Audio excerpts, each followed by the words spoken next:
couple of years ago in his capacity as Deputy Foreign Minister. He's now continuing to do many interesting things, and that's sort of my surprise to you. He's got, waiting for his invitation, and I know we'll give it to him. When we left off last week, or 2 weeks ago, we covered a lot of ground. We ended with a question about Sadat paying for Camp David, paying for the peace process with Israel with his life. And political assassinations, as we'll see, are much more frequent than folks would recognize. But before I get into the substance of this week's class, I want to recognize, invariably, as we get farther away from Abraham and closer to contemporary Israeli history, there's going to be an increasing number of people saying, you forgot this, and I served with her, and we were together. So big shout out to Phil Green, first of all, who reminded me that while Montagur did say, Bait Biyadenu, we have Temple Mount, I got choked up, and still do every time I hear that or say that. Uzi Narkis was head of the Central Command. I know he's a friend of your family's, who actually enabled the acquaintance with the old city of Jerusalem. So 67 went to, here's the apogee of the pride in the state of Israel. 73, very, very traumatic time. 76, Entebbe. But the constant terror, the constant threat to Israel was real. Now we think of it in terms of contemporary challenges that we face, and we're in the heat of parallel processes on the Palestinian front and the Iranian front that will get more attention next week. You asked me about when Arafat entered the picture. So the PLO was formally established in 1964, importantly, 3 years before the 67 war, 3 years before any discussions of occupation, 3 years before any discussions of settlements, 3 years before Israel was perceived as anything other than a very small country on a very small piece of land trying to defend itself against hostile aggression. Even after the 67 war, Arafat was a pest. He was not really embraced by most of the, or by all of the Arab League. Certainly the Jordanians had no patience for him. And in 1970, he attempted in Black September to take over Jordan. He was backed by the Syrians. And the Israelis actually backed up King Hussein. Israel and King Hussein had, they weren't friends, but they had a functional relationship as far as two sovereign entities that don't have a formal peace treaty can.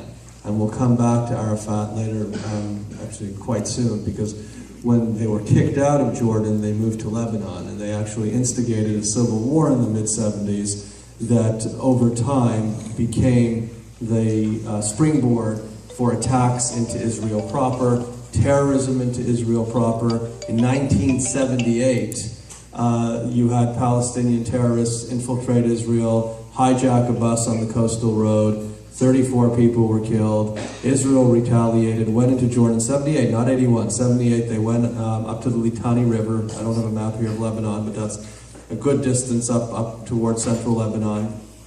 They receded. UN Resolution 425 established UNIFIL, the United Nations interim force in Lebanon. It's not interim, it's been renewed every year since 1978. It's still there in 2014. They're set to expire in July of 2014 unless it's renewed for another year, and it will. The United Nations has its own little power pockets and like to keep the temporary permanent. So here we are in 1981. So we mentioned Anwar Sadat gets assassinated by the Muslim Brotherhood on October 6th, the celebration day. Actually, it's part of the celebration of their sort of victory. In the Yom Kippur War, he's sitting there watching a military parade while he's getting, and that's when he and his guards were assassinated. A few months earlier, actually 4 months earlier, on June 7th, which was nicely the unification day of Jerusalem in 1967, on June 7th, 1981, Israel makes a very difficult decision. We talked about Saddam Hussein's rise to power in the mid-late 70s in Iraq. He starts building a nuclear reactor in al-Sirak.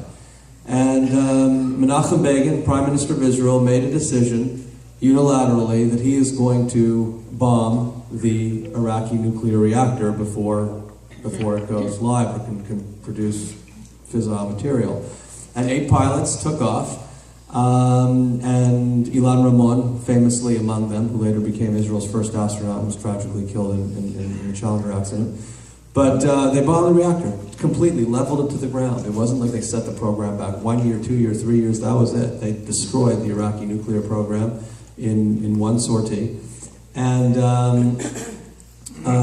one French scientist, maybe he was a tourist, happened to be there, so the French didn't even have plausible deniability, but they did it at a time when nobody would be there. They were universally condemned, including by the United States. So remember, I said in an earlier class that coincidentally there have been 12 prime ministers of Israel and 12 presidents of the United States since 1948 to the present day. Ronald Reagan was, I would say, by and large, a decent friend of the state of Israel, but he had his moments, and we were in the middle of a Cold War. And while the United States was still consistently defending Israel and fighting hard and ultimately successfully to reverse the Zionism's racism decree, Reagan, along with the rest of the world, castigated and condemned Israel for unilateral strike against an Iraqi facility. Believe me, his successors 10 years later were extremely happy that Iraq did not have nuclear weapons when they went in and launched the first Gulf War. So, but 81 is a year of a lot of trauma in Israel, and you have what I just mentioned as far as the relationship with the United States, the terrorism coming in from Lebanon, and massive changes taking place in the rest of the world. The Syrians were now taking over, were becoming much stronger in Lebanon. And Mubarak is an untested entity, and they're now increasing but the peace held. The one question mark after Sadat was assassinated was whether or not this would be preserved, and it was. But what started off as a tenuous peace became quickly a cold peace. But that did not stop Israel and Egypt, to their credit, continuing with their commitments under Camp David, and that involved giving up the oil reserves in the Sinai. Israel was energy self-sufficient from 1967 to 1981 because they discovered oil in the Sinai. They took as much oil as was technologically feasible during that period, but that's where, and now they were going to have to become reliant on Egypt for their oil and natural gas, which they were up until a couple of years ago. Yamit, famously, we had the settlement town. It was a town of Yamit, and Yamit, unlike the towns and settlements that were left behind when Israel unilaterally disengaged from Gaza in 2005, Yamit was actually destroyed. They left nothing in Yamit. I mean, it was sort of like the Masada moment of April 1982, and they left Yamit, and that was it. And they left the Sinai. There was still some residual international debate about Taba, which came up later, and Israel took that to international arbitration, lost, and left. So in 1982, they assassinate the Palestinians assassinate a mid-level Israeli diplomat in France. And then in June of 1982, they tried to assassinate Abu Nadal, actually. This wasn't the PLO. Abu Nadal, who actually hated Arafat. His group tries to assassinate, they don't actually kill him, Shlomo Argov, who was Israel's ambassador to the United Kingdom. And that was the pretext for the Operation for Peace in the Galilee, which was Israel's incursion into Lebanon in order to stop the bombing. It wasn't the Fedayeen retaliatory raids that we talked about in the 1950s. It wasn't like the war of attrition. This was a dedicated campaign to rid Lebanon of the menace that was facing Israel, to try to build up a government, because Lebanon was a completely dysfunctional government as a result of their civil war, build up a government that would be run by the Christian Maronites, and maybe have a peace treaty. Remember, this is before Jordan. We have some cold peace treaty with Egypt, which was important. Now maybe we could try to choreograph a peace treaty with Lebanon. And they went in. They went in June of June 6th. They went in fast. They went in hard. They went in deep. They went pretty much close to Beirut, all in a few days. They took heavy casualties. They took very heavy casualties at the beginning. And then they surrounded West Beirut, and the thought was, if they go in further, to sustain further casualties. And Philip Habib, all of us in the room are old enough to remember, he was President Envoy, his emissary to Lebanon, sort of what what Indyk and John Kerry, I guess most famously, is now doing. I mean, he wasn't at the level of Secretary of State, but he was the guy going back and forth, speaking with the Syrians, speaking with the Lebanese, whoever there was to talk to, but speaking with the Palestinians, and whether or not they can get the Palestinians to get out of. That was the thing. I mean, Arafat was despised. So if you go through the timetable, I mean, it's interesting. You can see how Israelis celebrated Lag BaOmer, that day when you build bonfires. So certainly in the nascent part of the state, the effigies being burned were the effigies of Hitler. Hitler, after the Holocaust, was still the most horrible enemy of the Jewish people, and still is. After that, it was Nasser. From 56 on, Nasser was really public enemy number one. When Nasser died in 1970, Sadat was. Certainly leading up to, Egypt, more, mental resources, physical resources, military resources were dedicated to fighting the Egyptian track than all the other fronts combined.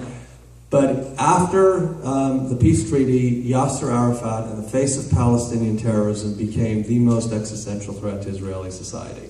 And he was absolutely reviled. And snipers had their crosshairs on Arafat, but didn't pull the trigger. They photographed him because they thought that would be the only way. I think many people regretted that trigger wasn't pulled.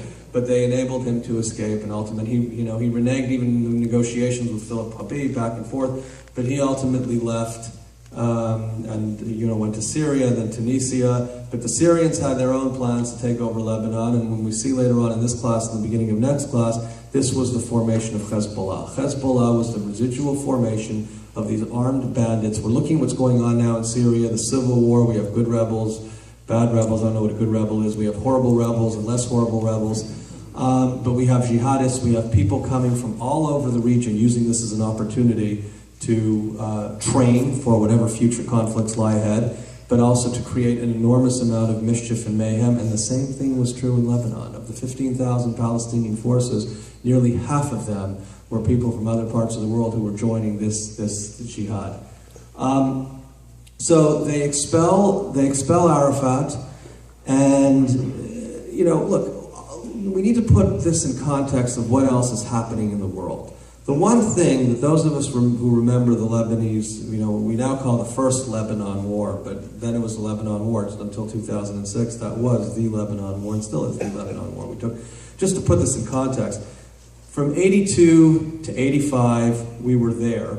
And, all the way up to close to Beirut. We went back a little bit, and then in 85, we went back to the border and just kept an 8-kilometer buffer zone north of the border into Lebanon, which we left in 2000.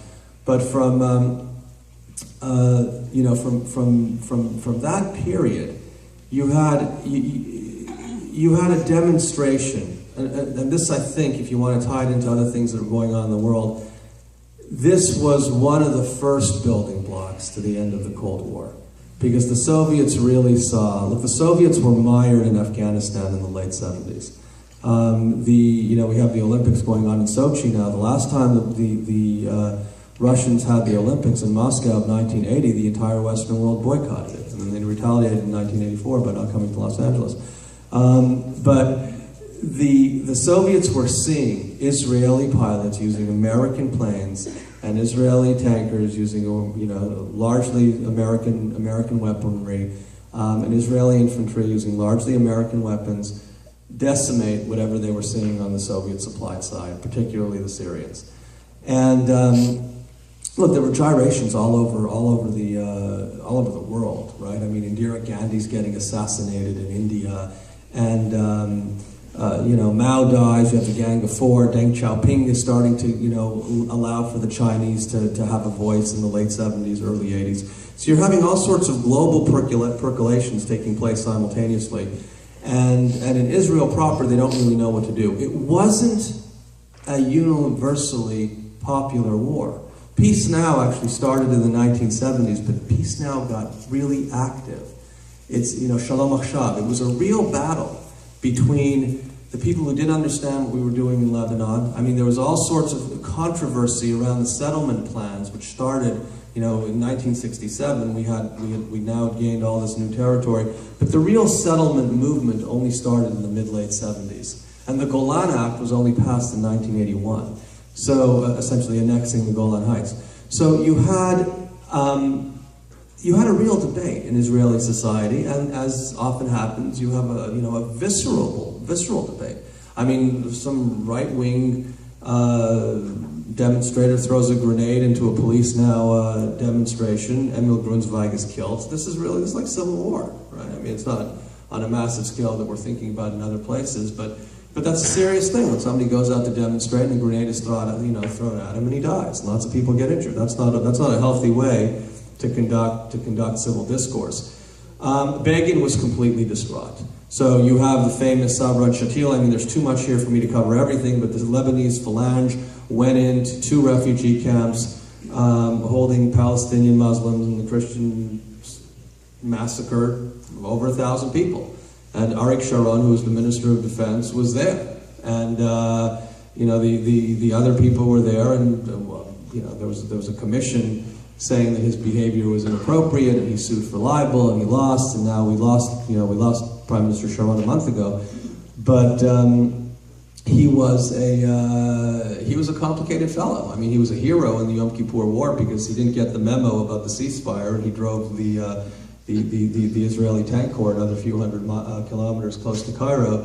But here, Begin famously says that Arik Sharon is very loyal to me. He always tells me about his military campaigns, sometimes before and sometimes after. So, it's funny, but it's not exactly consistent with the hierarchy that we want to believe. So he became an extremely controversial figure in Israel and around the world. I mean, when he ran for prime minister in 2001, I mean, I used to call them Hanusim Shel Sharon, Sharon's Moranos, who would go in and vote for him quietly, but would never admit at that time that they were actually casting a ballot for the butcher of Sabra and Shatila. And then Reagan decides that he's going to deploy forces, right, which is one of the reasons why Israel is so adamant that foreign troops do not protect Israel, and now the whole debate, which we'll talk about more in our next class, regarding the security boundaries on the Jordan River Valley, because the American Marines and the French Marines, and there were some other international peacekeeping forces, were stationed in Lebanon in order to preserve the peace. And, the terrorists didn't discriminate. One day they drove into a Marine barracks, simultaneously different barracks, US and French, killed 58 French paratroopers and 241 US Marines, one day. So, the largest loss of American life in battle since Iwo Jima. So that's a big deal in one day. And that includes Vietnam, that includes Korea. So it's a very turbulent time in the Middle East. And it's also, look what's happening. I told you about sort of the ramifications of the Cold War. Let's look at the Soviet leadership for a second. You had the end of the Brezhnev era in 1982. You had these 2 successive leaders who were there they weren't there for a weekend, but you basically had 4 leaders in just under 4 years. You had the end of Leonid Brezhnev, then you have Yuri Andropov, Konstantin Chernenko, and then we get Mikhail Gorbachev. Those were all the old guard. It looked like the Saudi king. So Brezhnev was old, Andropov was older, Chernenko was not as old, but much less healthy, and Mikhail Gorbachev was sort of the new young guard. And he came in with this idea of glasnost, perestroika, 85, 86. He wanted to make friends, but he was doing it from the mindset of the old Soviet Union. And he was still, as we know in our culture, as Dol Hamidbal. He's the generation of the desert. He didn't really have that entrepreneurial streak. Not that, well, Putin probably does. I still think that Putin's the richest man in the world by far. But nobody knows where his bank accounts are. But the communist Soviet leaders liked to live well, but they weren't such outright thieves, to my knowledge. But Gorbachev wanted. Remember, we had free Soviet Jewry meetings here. My mother got out of the Soviet Union in the early 60s, but that was anomalous. In the late 60s to the mid-late 70s, they had some allowed for emigration, all of which went to Israel until 1976, when the Jackson-Vanik Amendment allowed for migration to the United States. So the 280,000 Soviet Jews who left the Soviet Union from, say, 68 to 78, the first, let's say 160, 170 went to Israel, because that's the only place they could go. And then of the second, 110,000, over 90,000 of them went to the United States because they could, and then the Soviet Union shut it down again. But now we're starting to see an openness in the Soviet Union that's going to have a huge, huge impact on Israeli society. So as you get into the experiment with the evacuation of Arafat to Tunisia did not really help. He continued to do his mischief by remote control. The Israelis assassinated Abu Jihad in 1988. The Jordanians, by the way, had never given up their expectation to reclaim the West Bank. And this still created an enormous amount of tension between King Hussein and the Palestinians. So they were going back and forth, but after the assassination of Abu Jihad, the King of Jordan relinquished his rights to the West Bank and essentially said, I am stepping off and I will endorse what the rest of the Arab world seems to be clamoring for, and that is independence for this group. But this doesn't happen in a vacuum, because a lot of things happened in the territories that made it much more difficult for King Hussein to assert any type of control. For many years, the Israelis were bending over backwards to find what were called mechubadim, honorary members of Palestinian society that they can do a deal with. They tried in Lebanon, it didn't work. Right? They actually did set up, the Israelis didn't set up a government, but they enabled the election of Bashir Gemayel to be the first president of post-Civil War Lebanon. He actually, he was announced, elected on August 23rd, and he got a new suit for his inauguration on September 23rd, a month later, but 3 weeks before that he got assassinated. I don't know if it was in his new suit, but he never got to be president. His brother, Amin Gemayel, was sort of the logical successor because he was more moderate. What does more moderate means? He wasn't as friendly to the Israelis. It wasn't clear that he was going to have a peace treaty. And there was some sort of peace overture that was then abrogated in May of the following year. So it wasn't really kosher to have any of those pro-Israel overtures, but the Palestinians were feeling more and more ignored. And the big proof of this was an Amman summit in November of 1987. Amman, Jordan, the Arabs had a summit, and the Palestinians weren't even on the agenda. Most of the talk was about the Iran-Iraq war. Again, other things that are happening in the region. Iran and Iraq had an 8-year war where, fortunately for many years, neither side won. Over 1 million people, mostly Iranians, were killed.